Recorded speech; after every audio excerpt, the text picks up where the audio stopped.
বিজিবির শক্ত অবস্থানে পিছু হটছে বিএসএফ। শূন্য রেখায় মানবিক বিপর্যয়ের শঙ্কা। দিল্লিতে মহাপরিচালক পর্যায়ের সম্মেলনে বাড়তি নজর। স্বচ্ছতা পেলে ভবিষ্যতে কি ধরনের পদক্ষেপ দেওয়া হবে, অবৈধ অভিবাসীদের ফেরত পাওয়ার ব্যাপারে কোন একটি নীতি তৈরি হবে বলে আমরা আশা করি। ট্রাম্পের H-1B ভিসা ফি পরিকল্পনায় ধাক্কা। $1 লাখ চার্জ বাতিল করল আদালত। বিদেশি দক্ষ কর্মীদের স্বস্তি। সমুদ্র সম্পদ ব্যবস্থাপনায় পারস্পরিক সহযোগিতায় প্রস্তুত ঢাকা মানে। আলোচনায় কৃষি খাতেও প্রযুক্তিগত সহায়তার প্রতিশ্রুতি। স্বাগত প্রবাসের সংবাদে, সঙ্গে আছি আমি আসিফ সামাদ। দেখছিলেন বিআরবি কেবল সংবাদ শিরোনাম। এবারে চলে যেতে চাই পুরো খবরে। নতুন করে মঙ্গলবার আর কাউকে পুশ ইনের চেষ্টা করেনি ভারতীয় সীমান্তরক্ষী বাহিনী। বিজিবির কড়া অবস্থানের পাশাপাশি সারারাত পাহারায় থাকছেন স্থানীয়রাও। সীমান্ত এলাকায় আতশবাজি ফুটিয়ে বিএসএফকে সতর্ক বার্তাও পাঠিয়েছে বিজিবি। সচেতনতা ধরে রাখতে চলছে মাইকিংও। বিস্তারিত ডেস্ক রিপোর্ট। গেল কয়েকদিন ধরে বিভিন্ন জেলার সীমান্ত দিয়ে পুশিনের চেষ্টা করছে বিএসএফ। তবে বিজিবি ও গ্রামবাসীর শক্ত অবস্থানের কারণে পিছু হটছে তারা। মঙ্গলবার দেশের প্রায় সব সীমান্ত থেকে পিছু হটেছে ভারতীয় সীমান্তরক্ষী বাহিনী। সোমবার দিবাগত মধ্যরাতে জামালপুরের দেওয়ানগঞ্জের বাঘারচর সীমান্তের কুমারের চর এলাকায় 18 জনকে পুশিনের চেষ্টা করে বিএসএফ। তবে বিজিবি ও স্থানীয়দের কঠোর অবস্থানের মুখে পুশিন চেষ্টা ব্যর্থ হয়। বিজিবি জানায়, সীমান্তে বাড়তি সতর্কতার পাশাপাশি গোয়েন্দা নজরদারি বাড়ানো হয়েছে। এছাড়াও বিজিবির সাথে লাঠি সোঁঠা নিয়ে সীমান্তে অবস্থান করছেন স্থানীয়রাও। ইন্ডিয়া থেকে যে লোকজন তারা এবারে দেওয়ার চিন্তা ভালো করে, তাদের সাথে আমরা সহযোগিতা করে তারা যেন কোনোভাবে এখানে না আসতে পারে, তার জন্য আমরা অনেক সতর্ক আছি। সাধারণ পাবলিক সবসময় বিজিবির সাথে আছে, যাতে ভারতের কোনো বাংলাদেশের লোক আমার বাংলাদেশে না ঢুকতে দেয়। জামালপুর ব্যাটালিয়নের 35 বিজিবির অধীনে কুড়িগ্রামের রৌমারীর দাঁতভাঙা ও ইসলামারী সীমান্তে পুশিনে ব্যর্থ হয় বিএসএফ। এছাড়াও উপজেলার ইসলামারী সীমান্ত দিয়ে 12 থেকে 13 জনকে পুশিনের চেষ্টা করা হয়। এ সময় বিজিবি ও এলাকাবাসীর কঠোর অবস্থানের মুখে ব্যর্থ হয় এই অনুপ্রবেশ চেষ্টা। লালমনিরহাট সীমান্ত এলাকার জিরো লাইনে মঙ্গলবার কাউকে দেখা যায়নি। বিজিবির পাশাপাশি কড়া পাহারা অব্যাহত রেখেছেন গ্রামবাসীও। পাশাপাশি সীমান্তে আতশবাজি ফুটিয়ে বিএসএফ কে সতর্ক বার্তাও পাঠিয়েছে বিজিবি। সচেতনতা বৃদ্ধিতে চলছে মাইকিংও। আমাদের দেশে প্রতিনিয়ত পুশিং করার চেষ্টা চলছে অবৈধভাবে। আমরা এলাকাবাসী বিজিবির সাথে আছি। সেই পূর্ববর্তী সময়ে আমরা চেষ্টা করছি, এখন আমরা চেষ্টা চালিয়ে যাচ্ছি, ভবিষ্যতে ইনশাল্লাহ আমাদের চেষ্টা থাকবে। এদিকে পঞ্চগড়ের সেই 10 জনকে সরিয়ে নেওয়ার পর নতুন করে পুশিনের আর কোনো খবর পাওয়া যায়নি। 277 কিলোমিটার ভারতীয় সীমান্ত বেষ্টিত এই জেলায় বিজিবি কড়া পাহারায় রয়েছে, সাথে রয়েছেন সাধারণ মানুষও। আমরা সারাইত পাঠাচ্ছি না, বিজিবি সহ যে ভারত থেকে মানুষ পাঠাচ্ছে, মানে আমার গ্রামবাসী সবাই মিলে বিজিবি সহ পাঠা করছে। আমাদের বাংলাদেশে পাগলগুলো পাঠিয়ে দেয়। এদিকে অবৈধ অনুপ্রবেশ রোধে মেহেরপুর, ঠাকুরগাঁও, নেত্রকোনা ও চাঁপাইনবাবগঞ্জ সীমান্ত এলাকায় লোকবল ও টহল বৃদ্ধি করেছে বিজিবি। Desk report, news 24। সীমান্তে আস্থা ও সমন্বয় বাড়ানোর পরীক্ষায় পরিণত হয়েছে 57তম বিজিবি বিএসএফ সম্মেলন। পুশিন ঘিরে উত্তেজনার মধ্যেই দিল্লিতে চলছে মহাপরিচালক পর্যায়ের এই 4 দিনের আয়োজন। বিশ্লেষকদের ধারণা, অবৈধ অভিবাসী শনাক্তকরণ ও প্রত্যাবাসন প্রক্রিয়া নিয়ে একটি স্পষ্ট কাঠামো তৈরির চেষ্টা করবে ঢাকা ও দিল্লি। পুশিন পুশব্যাক ঘিরে সীমান্তে এখন চরম উত্তাপ। ভারত ঠেলে দিচ্ছে আর প্রবেশে বাধা দিচ্ছে বাংলাদেশ। তাই দুই দেশের মধ্যবর্তী শূন্য রেখায় অবস্থান করছেন অনেকেই। দেখা দিয়েছে মানবিক বিপর্যয়ের শঙ্কা। এমন কঠিন বাস্তবতার মধ্যেই দিল্লিতে চলছে বিজিবি ও বিএসএফ এর মহাপরিচালক পর্যায়ের 4 দিনের সম্মেলন। সীমান্ত উত্তেজনা বাড়ায় এবারে বৈঠক গুরুত্ব পাচ্ছে আগের তুলনায় অনেক বেশি। বিশ্লেষকরা বলছেন, পশ্চিমবঙ্গের নতুন রাজনৈতিক সমীকরণ এবং মোদী সরকারের কঠোর সীমান্ত নীতির প্রভাব এই বৈঠকে পড়তে পারে। এজেন্ডাগুলো ছিল অবশ্যই পুশব্যাক, পুশিং এবং একইভাবে কাঁটাতারের বেড়া দেওয়া নিয়ে যে সমস্যা তৈরি হয়েছে সেই বিষয়টাও আছে। সীমান্ত হত্যা প্রসঙ্গ আসবে। এছাড়া অবৈধ পাচার ইত্যাদি, সেগুলো কিভাবে সীমান্তে কমানো যেতে পারে, সেই বিষয়গুলো প্রধানত আলোচ্য বিষয়। বাংলাদেশও পুশিন নিয়ে উদ্বিগ্ন। ঢাকার অবস্থান যাচাই বাছাই ছাড়া কাউকে বাংলাদেশি হিসেবে গ্রহণ করা হবে না। মত বিনিময় হলে একটা এই ব্যাপারে স্বচ্ছতা পাওয়া যাবে। স্বচ্ছতা পেলে ভবিষ্যতে কি ধরনের পদক্ষেপ দেওয়া হবে, অবৈধ অভিবাসীদের ফেরত পাওয়ার ব্যাপারে কোনো একটি নীতি তৈরি হবে বলে আমরা আশা করছি। বিশ্লেষকরা বলছেন এবারের বৈঠকের সবচেয়ে বড় সাফল্য হতে পারে অবৈধ অভিবাসী ইস্যুতে একটি স্বচ্ছ ধারণা ও সমন্বিত অবস্থান তৈরি করা, আর তার উপরে নির্ভর করবে ভবিষ্যৎ সীমান্ত সহযোগিতা ও পরবর্তী বৈঠকের দিক নির্দেশনা। আসমাতুলি, নিউজ 24। ট্রাম্প প্রশাসনের নির্ধারণ করা $1,00,000 H-1B ভিসা ফি বাতিল করেছে মার্কিন আদালত। সোমবার বোস্টনের জেলা আদালত রায়ে বলেন, এই ফি কার্যত একটি কর, যা আরোপের ক্ষমতা শুধু কংগ্রেসের। গত সেপ্টেম্বরে H-1B ভিসার জন্য অতিরিক্ত $1,00,000 ফি নির্ধারণ করেছিল ট্রাম্প প্রশাসন। পরে এর বিরুদ্ধে ডেমোক্রেট শাসিত 20টি অঙ্গরাজ্য মামলা করে। বর্তমানে H-1B কর্মসূচির আওতায় প্রতি বছর 85,000 ভিসা দেওয়া হয়। আদালতের এই রায়কে বিদেশি দক্ষ কর্মী ও নিয়োগকারী প্রতিষ্ঠানগুলোর জন্য বড় স্বস্তি হিসেবে দেখা হচ্ছে।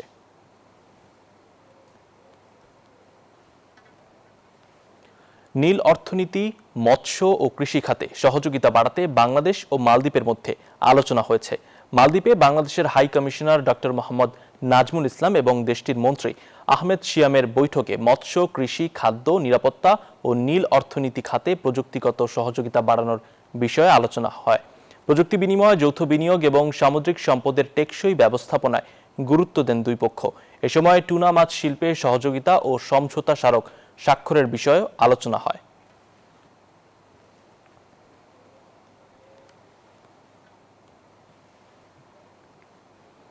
সৌদি আরবে দিন দিন বাড়ছে বাংলাদেশি মালিকানাধীন ব্যবসা প্রতিষ্ঠান। এসব প্রতিষ্ঠানের মাধ্যমে যেমন কর্মসংস্থান তৈরি হবে, তেমনি বাড়বে দেশের জন্য রেমিটেন্স প্রবাহ।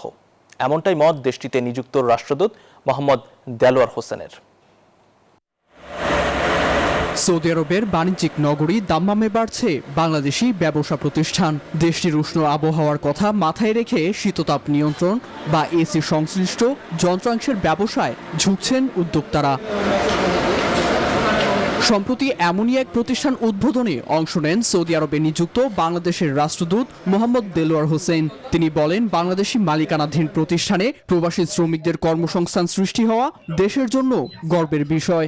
বিনিয়োগকারীদের সংখ্যা এই দেশে দিন দিন বৃদ্ধি পাচ্ছে এবং তারা সবাই মোটামুটি ভালো ব্যবসা এখানে করে যাচ্ছে।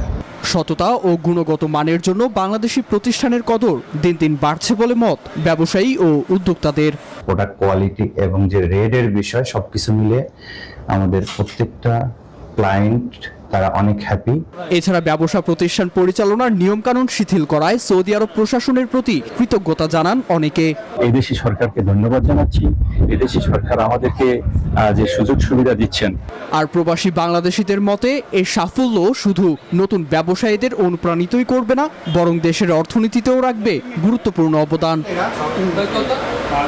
Desk report, news 24। লেবাননে হয়ে গেল বাংলাদেশের শহীদ রাষ্ট্রপতি জিয়াউর রহমানের 45তম শাহাদাত বার্ষিকী।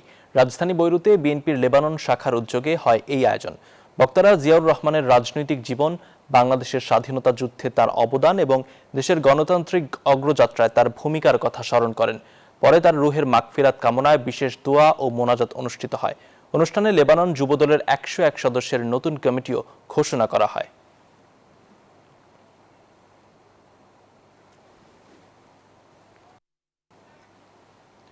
জার্মানির রাজধানী বার্লিনে বিএনপি ও এর অঙ্গ সংগঠনের উদ্যোগে বাংলাদেশের শহীদ রাষ্ট্রপতি জিয়াউর রহমানের 45তম শাহাদাত বার্ষিকী পালন করা হয়েছে। এ উপলক্ষে দোয়া মাহফিল ও আলোচনা সভায় শহীদ রাষ্ট্রপতি জিয়াউর রহমানের রাজনৈতিক ও রাষ্ট্রীয় অবদানের কথা স্মরণ করা হয়। পরে দুস্থ ও গৃহহীনদের মাঝে খাবার বিতরণ করা হয়। জার্মান বিএনপির অন্যতম শীর্ষ নেতা আবু হানিফ ও বাবুল বেপারীর যৌথ সঞ্চালনা, জার্মান বিএনপির সাবেক সভাপতি আব্দুর রউফ মাস্টারের সভাপতিত্বে দোয়া মাহফিলে ভার্চুয়ালি যোগ দেন বিএনপির চেয়ারম্যানের উপদেষ্টা সৈয়দ মোয়াজ্জেম হোসেন আলাল ও কুমিল্লা 2 আসনের সংসদ সদস্য অধ্যক্ষ সেলিম ভুইয়া।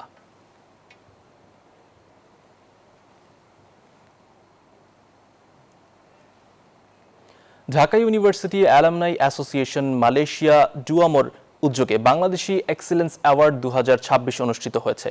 প্রবাসে বাংলাদেশিদের শিক্ষা, গবেষণা, নেতৃত্ব ও কমিউনিটি উন্নয়নে অবদানের স্বীকৃতি হিসেবে বিভিন্ন ব্যক্তিকে এই সম্মাননা দেওয়া হয়। অনুষ্ঠানে কূটনীতিক ও বিভিন্ন দেশের বিশিষ্ট ব্যক্তিরা উপস্থিত ছিলেন। প্রধান অতিথি মালয়েশিয়া নিযুক্ত বাংলাদেশের হাই কমিশনার মোহাম্মদ মঞ্জুরুল করিম খান চৌধুরী বলেন, প্রবাসে বাংলাদেশিদের এই সাফল্য ও অর্জন আন্তর্জাতিক পরিসরে বাংলাদেশের ভাবমূর্তি উজ্জ্বল করছে।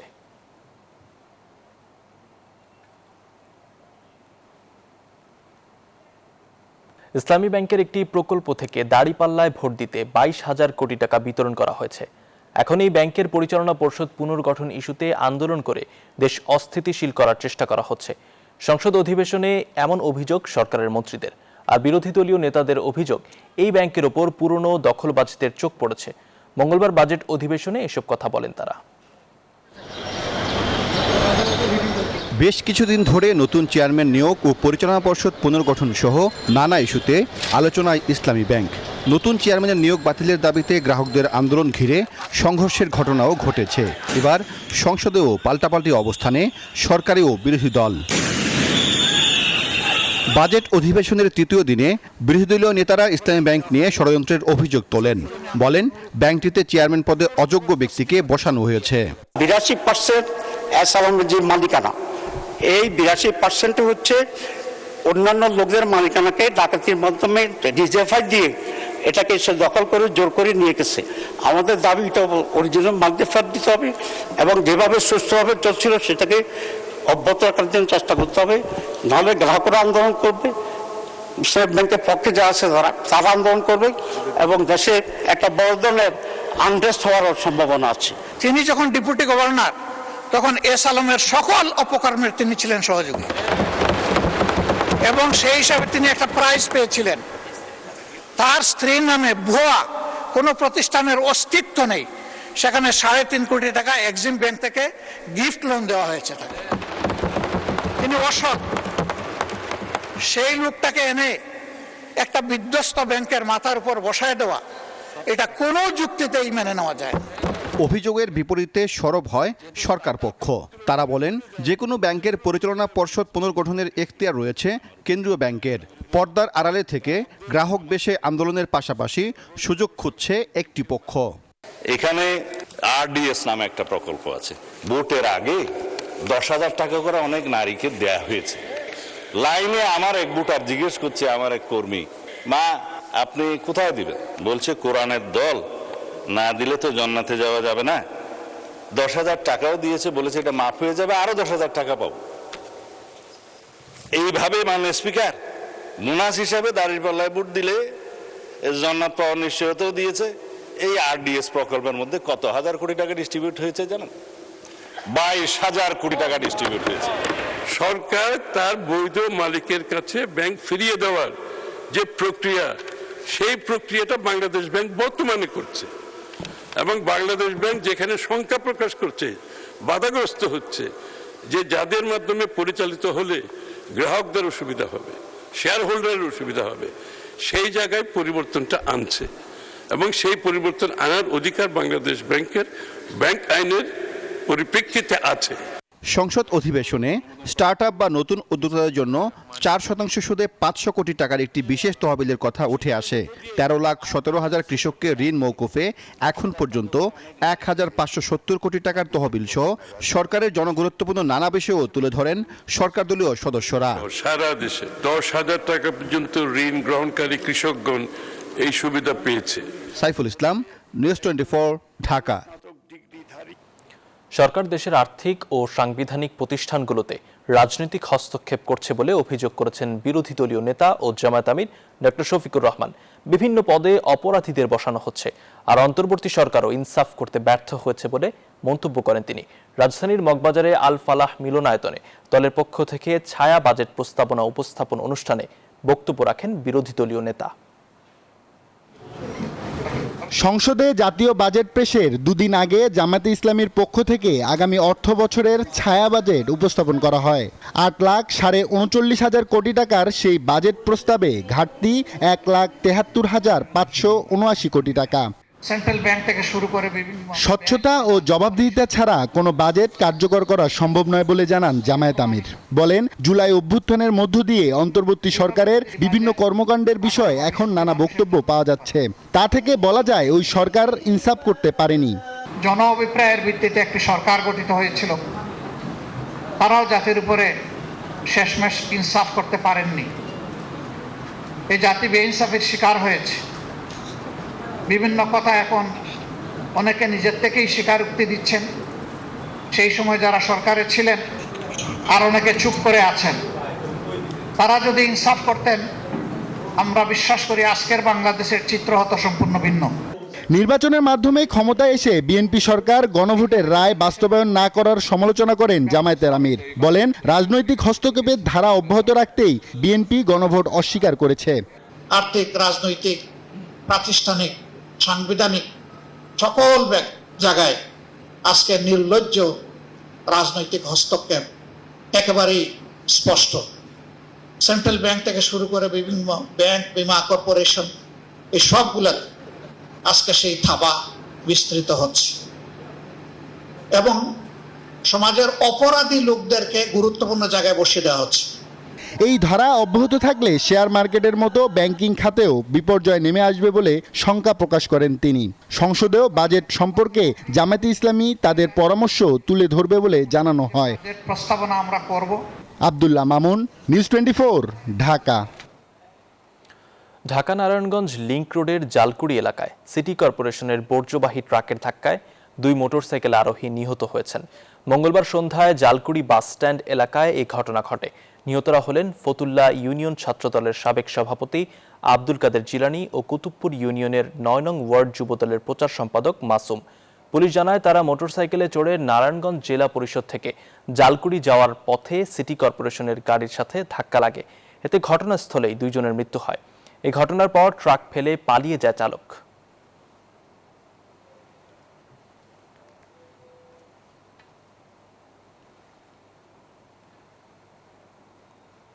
বাগেরহাটের ফকিরহাটে ইউনিয়ন কৃষক দলের সভাপতি বাদল মোড়লকে গলা কেটে হত্যা করেছে দুর্বৃত্তরা। এই ঘটনায় তার সাথে থাকা একই ইউনিয়নের ওয়ার্ড বিএনপির সভাপতি আব্দুল্লাহ মোড়ল গুরুতর আহত হয়েছেন। মঙ্গলবার রাত প্রায় 10টার দিকে ফকিরহাট উপজেলার মূলঘর ইউনিয়নের নিয়তির মাঠ এলাকায় এই ঘটনা ঘটে। পুলিশ ও স্থানীয়রা জানান, বুধবার ব্যবসায়িক কাজে বারুইপাড়া এলাকা থেকে ফকিরহাট সদরের উদ্দেশ্যে রওনা হন বাদল মোড়ল ও আব্দুল্লাহ মোড়ল। পথে ওত পেতে থাকা 8 থেকে 10 জন দুর্বৃত্ত তাদের গতিরোধ করে ধারালো অস্ত্র দিয়ে হামলা চালায়। এক পর্যায়ে বাদল মোড়লকে গলা কেটে হত্যা করে তারা। আব্দুল্লাহ মোড়ল গুরুতর আহত হন।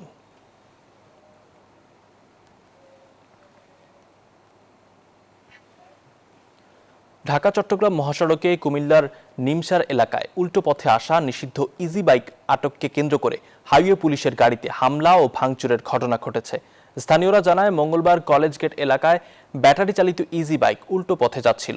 হাইওয়ে পুলিশ থামিয়ে চালককে আটক করে। এই ঘটনাকে কেন্দ্র করে চালক ও পুলিশের মধ্যে বাকবিতণ্ডা শুরু হয়। এক পর্যায়ে উপস্থিত লোকজন উত্তেজিত হয়ে হাইওয়ে পুলিশের গাড়িতে হামলা ও ভাঙচুর চালায়। এতে পুলিশ সদস্য সহ অন্তত 4 জন আহত হয়েছেন।